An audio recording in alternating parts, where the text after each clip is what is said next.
Good morning students, welcome to Sheba online class. I hope from the previous classes you would have understand whatever I taught you.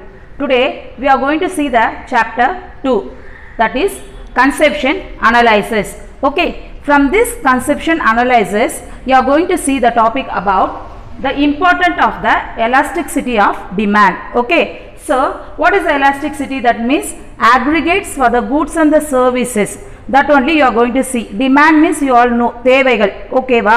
So that only you are going to see in this chapter. Okay, so first one you are going to see about the price fixation. What you are going to see? Price fixation. So each seller under monopoly. Monopoly means what? A single buyer means that seller, whatever he sell the products, everything, single seller. So each seller under monopoly and imperfect competition has to take into account elasticity of demand. That means the each seller, they have to go under to the monopoly means the single, the seller, whatever it is, and see the imperfect competition you have to see, and you have to take in the account of the elasticity means that aggregates of the demand, how much demand it is required, supply is required, that everything is see, you have to see, and then only he has to fix the price of his product. Is it clear? Means each seller, he has to see the aggregates of the demand and the supply, how much it is required, and then only he fix the price of the product. Is it clear? Second one, if the demand for the product is inelastic, he can fix a higher price. That means the demand is more for the product and it is inelastic. That means that demand is also more, supply is also more. That means he can fix a higher price. Is it clear, children? Means the demand and the supply, if it is more, means he can fix it in a higher price. That only you saw in the price fixation. So let us move to the second one about the production. So what is the production? Producers generally decide the production level on the basis of demand for the product. That means if the basis of the demand for the product it is more, means the basis of the demand of the product, if it is more, then only the producers used to decide about the production. Clear, children? That means the basis of the demand production of the demand nariya irundichuna, then only they decide about the production level. Is it clear? Now third one is about the distribution. Elasticity of demand also helps in the determination of rewards for factors for production. Really aggregates of the demand and supply எவ்வளோ இருக்கோ அதுக்கேற்ற மாதிரி தான் அவங்க டிட்டர்மைன்மெண்ட்ஸ் தீர்மானம் பண்ணுவாங்க. எதுக்கு? அந்த பொருட்களை வந்து டிஸ்ட்ரிபியூட் பண்ணுறதுக்கு, எந்தெந்த பிளேஸில் எவ்வளோ டிஸ்ட்ரிபியூட் பண்ணுறதுன்றதுக்கு தீர்மானம் பண்ணி அதுக்கேற்ற மாதிரி அந்த பொருட்களை வந்து அல்ல மிஸ் மற்ற இடத்துக்கு எல்லாமே டிஸ்ட்ரிபியூஷன் பண்ணுவாங்க. ஓகேவா? So what did we saw? First one we saw about the price fixation, second one about the production we saw, third one about the distribution we saw. Yeah, fourth one, let us see about the international trade. Okay, fourth one is about the international trade. Elasticity of demand helps in finding out the terms of trade between two countries. அதாவது elasticity of demand means aggregates of the demand and the supply of your product. Okay va? So it helps in finding out the terms of trade. Trade means you know வியாபாரம். Okay va? So that between the two countries, அதாவது aggregate demand and supply வச்சு தான் trade means வியாபாரத்தை வந்து பிற நாடுகள் means மற்ற ரெண்டு நாடுகள்ல இருந்து நம்ம சப்ளை பண்ண முடியும். ஓகேவா? So terms of trade depends upon the elasticity of demand for the goods of the two countries. ஓகேவா? terms of trade depends upon the elasticity. அதே தான் அங்கே வந்து டிமாண்ட் இருக்குது, சப்ளை இருக்குது, அவங்களுக்கு தேவையான ப்ராடக்ட்ஸ் எல்லாமே நம்ம பிளேஸ்ல இருந்து அந்த கண்ட்ரிக்கு சென்ட் பண்ணுறது. For example you know all very well, China product mostly it is sale in our India. கிளியரா? Both the two countries let us take. Okay va? So most of the China products அங்க உற்பத்தி பண்ற China products mostly it is sell in which places? In India. So அப்போ சைனால கிடைக்காத சில பொருட்கள் அப்ப அவங்க என்ன பண்ணுவாங்க, இந்தியால இருந்து அங்க எடுத்துட்டு போய் சைனால செல் பண்ணுவாங்க. Okay va. So that is the difference. Okay va. Terms of trade depends upon the elasticity of the demand for the goods of the two countries. நம்ம நாட்டில் என்ன பொருட்கள் இல்லையோ ப்ராடக்ட்ஸ் இல்லையோ நம்ம என்ன பண்ணுவோம், பிற நாடுகள்ல இருந்து நம்ம வாங்குறது. ஸோ பிற நாடுகளில் என்னென்ன ப்ராடக்ட் எது இல்லையோ அவங்க வந்து நம்ம நாட்டில் இருந்து வாங்கி சேல் பண்ணுவாங்க. ஓகேவா. So that is explain in about the international trade.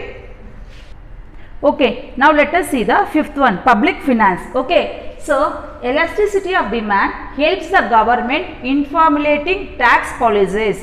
So how it helps the government. So whatever we are buying the products, everything, for that we are paying the tax, everything. So this way we help the government. Okay va. So for example, for imposing tax on a commodity, that means imposing a tax on a commodity means whatever commodity means you all know the products, everything, பொருட்கள். So whatever we buy, for each and everything we pay as a tax. So in this way we help the government for formulating the tax policies. That one it is given in the public finance. Okay children. So sixth one, let us see about the nationalization. So what is the nationalization? The concept of elasticity of demand enables the government to decide over nationalization of industries. That means the concept of elasticity means aggregates of the demand and the supply of the products, everything it is demand. If it is there, then only the product will be there. Then only the product, if the product it is there, then only there will be a supply, everything. Okay, so the main thing is about the demand only. So the government decide over nationalization of industries. Okay va. So nationalization means what? Means நாட்டுக்கு உடைமை ஆக்குதல். Means that is for the industries, everything, whatever the products, everything it is that we use for our country. That is the meaning of this nationalization. Okay va. So the concept of elasticity of the demand enables the government to decide over nationalization of the industries. Okay children. So we saw the 6, that means important of the elasticity of the demand.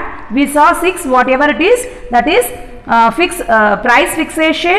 Second one it is about the production we saw. Third one it is about the distribution we saw. Then international trade, public finance, then nationalization. So I hope from this 6 you would have understand. Now let us see the next one, that is about the ordinal analysis or ordinal utility approach. So let us see that one. Okay children, now let us see about the ordinal analysis and ordinal approach. So in this F.W. Edgeworth என்றவர் வந்து he is an English economics. Okay va. Then Vilfredo Martio, he is an Italian economics. Okay va. So இவங்க ரெண்டு பேர் என்ன பண்ணாங்கன்னா, they both of them criticized எதை பத்தி? The cardinal utility approach. Cardinal utility approach பத்தி criticize பண்ணாங்க. யாரு? எட்ஜ்வர்த்தும் the Vilfredo Martioங்கிறவரும் ரெண்டு பேரும் cardinal utility பத்தி criticize பண்ணாங்க. Cardinal utility means cardinal usage. Utility means whatever it is, usage we say. So அந்த அணுகுமுறையை பத்தி இவங்க criticize பண்ணி சொன்னாங்க. ஓகேவா. என்னன்னு? They assume that utility can be measured absolutely. Means they assume that the utility cannot be. அதாவது அந்த யூட்டிலிட்டி யூசேஜ் பண்ணதை வந்து it cannot be measured பண்ண முடியாது. அப்சல்யூட்லியா எவ்வளோ யூசேஜ் ஆயிருக்குன்றதை பற்றி மெசேஜ் பண்ண முடியாது, மெஷர் பண்ண முடியாது. ஓகேவா. But can be compared. சரி, கம்பேர் பண்ணலாம். மெஷர் அப்சல்யூட்லி மெஷர் பண்ண முடியாது, பட் நம்ம கம்பேர் பண்ணலாம். எப்படி? Rank are ordered by ordinal numbers. Ordinal numbers வச்சு நம்ம வந்து ரேங்க்டு இல்லை ஆர்டர் பண்ணலாம். எப்படின்னா 1 2 3 first rank, second rank, third rank சொல்கிறோம்ல, அது மாதிரி. இல்லை first stage, second stage, third stage, அதுன்றதை பற்றி வந்து நம்ம கம்பேர் பண்ணி ரேங்க் பண்ணி சொல்லலாம்னு சொல்லிட்டு சொல்லியிருக்காங்க. யார்? எட்ஜ்வர்த்தும் வில்ஃப்ரெடோ மார்ட்டியோன்றவரும் ரெண்டு பேருமே வந்து எக்கனாமிக்ஸ். ஓகேவா. ஒருத்தர் வந்து இங்கிலீஷ் எக்கனாமிக்ஸ், ரெண்டாவது ஒருத்தர் வந்து இட்டாலியன் எக்கனாமிக்ஸ். ஓகேவா.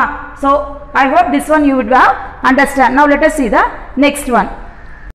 Okay children, Edgeworth first developed a more scientific approach to the study of consumer behavior. So Edgeworth first என்ன பண்ணாரு, அவர் வந்து சயின்டிஃபிக்காக அப்ரோச் பண்ணார். எப்படி அப்ரோச் பண்ணி டெவலப் பண்ணாருன்னா, இந்த கன்சியூமருடைய பிஹேவியரை பற்றி. ஸோ கன்சியூமர் மீன்ஸ் வாட், யார், we are all the consumer, whatever we are spending for, we are only the purchasing the products everything எல்லாமே. ஸோ ஃபர்ஸ்ட் இவர் என்ன பண்ணாருன்னா, நம்ம கன்சியூமர் உடைய பிஹேவியரை பற்றி சயின்டிஃபிக் அப்ரோச் பண்ணி அதை டெவலப் பண்ணார். ஓகேவா, அதை வந்து என்னன்னு சொன்னாங்கன்னா, it is known as that indifferent curve approach.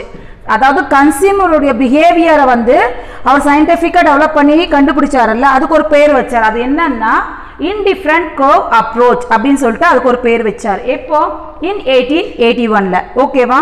So அதுக்கப்புறம் miss after that what happen in 1906. இன் 1906 வந்து வில்ஃப்ரெட் பார்ட்டியோன்றவர் வந்து இந்த எட்ஜ்வொர்த் என்ன பண்ணாரோ அதை கொஞ்சம் மாடிஃபை பண்ணாரு. ஓகேவா, மாடிஃபை பண்ணி அப்ரோச் அதை மாடிஃபை பண்ணாரு.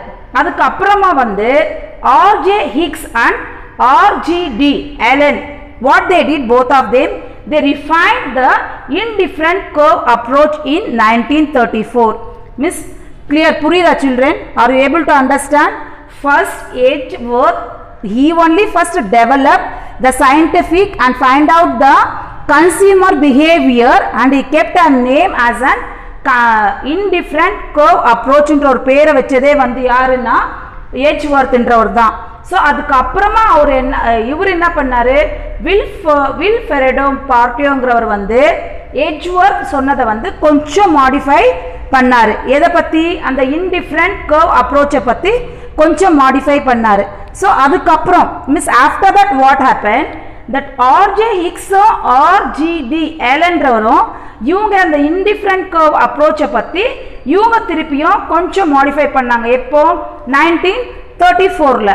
ஸோ இதுக்கு எல்லாம் after this every thing later what happen, எப்போ 1939 ஜேஆர் ஹிக்ஸ் அவர் வந்து அவருடைய புக்கில் வந்து என்ன பண்ணாரு, value and capital, he gave a final shape to this indifferent curve analysis. புரியுதா, are you able to understand children? First இந்த எட்ஜ்வொர்த்ங்கிறவர் தான் டெவலப் பண்ணி சயின்டிஃபிக் ரீசனாக கொண்டு வந்து கன்சியூமர் பிஹேவியர்ல இருந்து அதுக்கு ஒரு பேர் வச்சார். என்னன்னு இன்டிஃபரண்ட் கர்வ் அப்ரோச்னு ஒரு பேர் வச்சாரு. எப்போ வச்சாரு, 1881. ஓகேவா. ஸோ ஆஃப்டர் தட் 1906 வந்து வில்ஃப்ரெட் பார்ட்டியோன்றவர் தான் மாடிஃபை பண்ணார். யாரு, இந்த எட்ஜ்வொர்த் வந்து இன்டிஃபரண்ட் கர்வ் அப்ரோச் பண்ணதை வந்து இவர் கொஞ்சம் மாடிஃபை பண்ணார். அதுக்கப்புறம் வந்து ஹிக்ஸ்ன்றவரும் ஆலன்றவரும் ரிஃபைன் பண்ணி இன்டிஃபரண்ட் கர்வ் அப்ரோச் வந்து 1934 வந்து பண்ணாங்க. ஆனால் லாஸ்ட்டாக வந்து எல்லாத்த விட லாஸ்ட்டாக யார் பண்ணது, ஹிக்ஸ்ன்றவர் வந்து இந்த இவங்களை எல்லாம் எழுதின அந்த இன்டிஃபரண்ட் கர்வை வந்து மாடிஃபை பண்ணி அவர் ஒரு புக்காக எழுதினார். என்னென்னு, வேல்யூ அண்ட் கேபிட்டல் அப்படின்ற ஒரு புக் எழுதி அதனுடைய ஃபைனல் வந்து ஷேப் கொடுத்தார், வடிவமைச்சார் அந்த புக்குக்கு. என்ன, அந்த இன்டிஃபரண்ட் கர்வ் அனலைசஸை வந்து இவர் தான் வடிவமைச்சார். ஆல்தோ இவங்க 4 பேரும் அதை பற்றி இது பண்ணாலும் லேட்டராக லாஸ்ட்டாக அந்த இன்டிஃபரண்ட் கர்வ் அனலைசஸ்க்கு வந்து ஃபைனல் ஷேப் கொடுத்து ஒரு புக்காக பண்ணது வந்து வேல்யூ அண்ட் கேபிட்டல் என்ற புக் பண்ணது வந்து யாருன்னா ஆர்ஜே ஹிக்ஸ்ன்றவர் தான். ஓகேவா. Now let us see about the price line and the budget line. ஓகேவா. So demand for a good depends upon, இப்போ டிமாண்ட் கூட்ஸ் வந்து டிமாண்ட், அதாவது ப்ராடக்ட்ஸ் எல்லாமே டிபெண்ட் வந்து எதை பற்றி, டிமாண்ட் இருந்தால் தான் டிபெண்ட், அதை பற்றி நம்ம அதை டிபெண்ட் பண்ணி வாங்க முடியும், ப்ராடக்ட்ஸ் எல்லாம் வாங்கி சேல் பண்ண முடியும். ஓகேவா. ஸோ அதுக்கு என்னென்னா ஃபர்ஸ்ட் வந்து preference for the goods and purchasing power. ஓகேவா. ஸோ ஒரு கூட்ஸ் இருக்குன்னா இல்லை ஒரு ப்ராடக்ட் நம்ம வாங்கணும்னா, ஃபார் எக்ஸாம்பிள் இப்போ நம்மளுக்கு ஒரு மொபைல் வாங்கணும்னா நம்மளுக்கு அதை பர்ச்சேஸ் பண்ணுறதுக்கு பர்ச்சேசிங் பவர் மீன்ஸ் என்னது, மணி தான் மெயின். ஸோ மணி கட்டாயம் நம்மளுக்கு தேவை. ஒரு மொபைல் வாங்கணும்னா அந்த மொபைல் பர்ச்சேஸ் பண்ணுறதுக்கு தேவையான மணி நம்மக்கிட்ட கட்டாயம் இருக்கணும். ஓகேவா.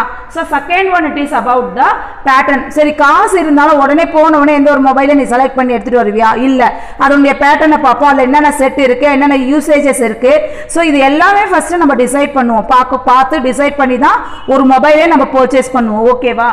So purchasing power depends upon on his money, income and the price of the goods. Really first நம்மளுக்கு வந்து இன்கம் இருந்தால் மட்டும்தான் நம்மளுக்கு தேவையான பொருட்கள் எல்லாமே நம்ம வந்து பர்ச்சேஸ் பண்ண முடியும். ஓகேவா? ஸோ நம்மளுக்கு இன்கம் இருந்தாலும் நம்ம கையில் காசு இருந்தாலும் நம்ம மொபைல் கடைக்கு நம்ம போகும்போது அந்த மொபைலில் எல்லாம் நம்மளுக்கு தேவையான எல்லாமே இருக்கா அப்படிங்கிறத பார்த்து தான் ஒன்றுக்கு ரெண்டு மேலே பார்த்து தான் நம்ம அதை செலக்ட் பண்ணி நம்ம வாங்குவோம். ஓகேவா? So that is given about the price line and the budget line. Okay. Okay children, now let us recall whatever we saw in this chapter. Okay, from first to last. Conception. I already told you. What is the conception? The use of the goods and service for satisfying one wants. நம்மளுடைய தேவைகள் எல்லாமே satisfy பண்றது மட்டும்தான் conception என்றது சொல்றது. Demand என்றது என்னது? Demand is desire backed by sufficient purchasing power and willing to spend on it. டிமாண்ட்ன்ற தேவை, தேவைன்னா ஆசை இருந்தால் தான் அங்கே தேவை, நம்ம வாங்கணுன்ற ஒரு ஆசையே வந்துடும். ஓகேவா? ஸோ அதுக்கு நம்மளுக்கு என்ன வேணும்? பர்ச்சேசிங் பவர், மணி கட்டாயம் நம்ம வேணும். மணி இருந்தாலும் அதை வாங்கணுன்ற நம்மளுக்கு என்ன இருந்தால் மட்டும்தான் நம்ம அதுக்கு ஸ்பெண்ட் பண்ணி வாங்குவோம். ஓகேவா? Third one is needs. Needs, if it is defined as goods and services that are required, it would include the needs for food, cloth, shelter and health care. ஓகேவா? நீட்ஸ் இது கட்டாயம் நம்மளுக்கு தேவை. எது தேவை? ஃபுட் கட்டாயம் நம்மளுக்கு தேவை. Then clothing it's required, shelter also required. இது எல்லாமே இருந்தாலும், எது? ஃபுட்டு, க்ளோத்து, ஷெல்டர் எல்லாமே இருந்தாலும் நம்ம ஹெல்த் வந்து நிச்சயமாக நம்ம கேர் பண்ணிக்கணும். ஓகேவா? So I hope children you would have understand from this chapter whatever I taught you. Okay, so send your homework everything properly, because for this the mark will be included for your presenting. Okay, so thank you children.